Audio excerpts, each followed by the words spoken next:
All right, let's talk about the US-China tech war. In this massive, high-stakes chess match, the United States is thinking about a move that, on the surface, seems completely insane.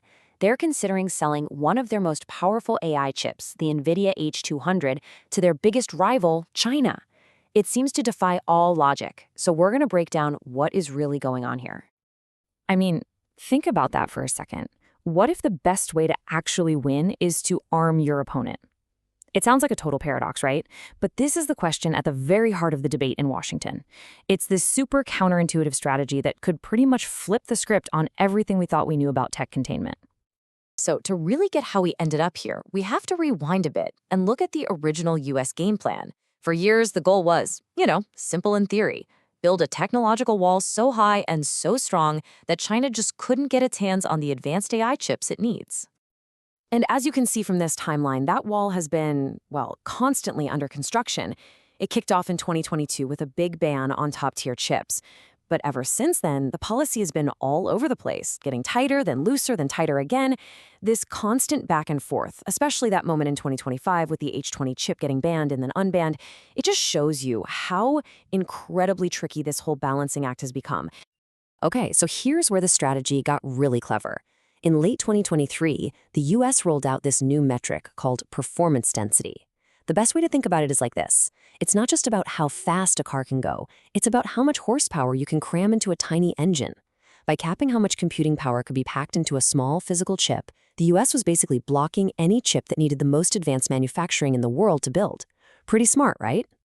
But, even the strongest walls start to show cracks. And this strategy of just saying no to everything started to have some really serious and very expensive unintended consequences. So let's take a look at what went wrong. Just look at this number, $50 million. That's what NVIDIA reportedly made on its H20 chip, the one it deliberately weakened to follow US rules. It was a complete and utter commercial failure. Chinese companies took one look at this downgraded chip and basically said, yeah, no thanks. And this right here perfectly illustrates what happened next. By forcing NVIDIA to sell a totally uncompetitive chip, the US accidentally created this huge market vacuum. And guess who stepped in to fill it? A powerful Chinese rival, Huawei, with its Ascend 910B chip. And look, this wasn't some cheap knockoff. This is a seriously powerful chip that is now winning huge orders from China's tech giants. So the wall, it actually ended up helping China build its very own self-sufficient chip industry. Whoops. Which, of course, brings us to today and this potentially radical new strategy. The compliance chips failed, a new competitor is on the rise, so now Washington is thinking about a major pivot, a really calculated gamble to try and get back in the game. So meet the NVIDIA H200. This is not just another chip. Its big claim to fame is its absolutely massive and incredibly fast memory. It's so good, they've nicknamed it the Memory Monster. It's built specifically to speed up AI inference, which is just the fancy term for actually using a trained AI model, to generate an image or answer a question. Now, this table tells you everything you need to know. Just look at the memory specs for the H200. It's got 141 gigabytes of memory and a bandwidth of 4.8 terabytes per second. It completely blows the old H100 and that weak H20 out of the water. It's a massive leap in power. But, and this is the really critical part, it is still a full generation behind NVIDIA's absolute top-of-the-line chip, the B200. That one is still very much banned. So the H200 is powerful, but it's not too powerful. It's a strategic choice. So, you see, selling the H200 to China isn't just about selling some hardware. It's a massive gamble. It's this attempt to find a new sweet spot, a way to deny China the absolute cutting-edge stuff while still protecting American business and strategic interests. And this lays out the core dilemma perfectly. On one side, you've got the China hawks in Washington who are understandably freaking out.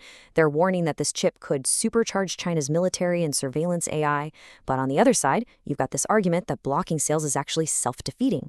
It starves U.S. companies of the cash they need for R&D, it just makes China build its own stuff faster, and it lets Huawei take over the market.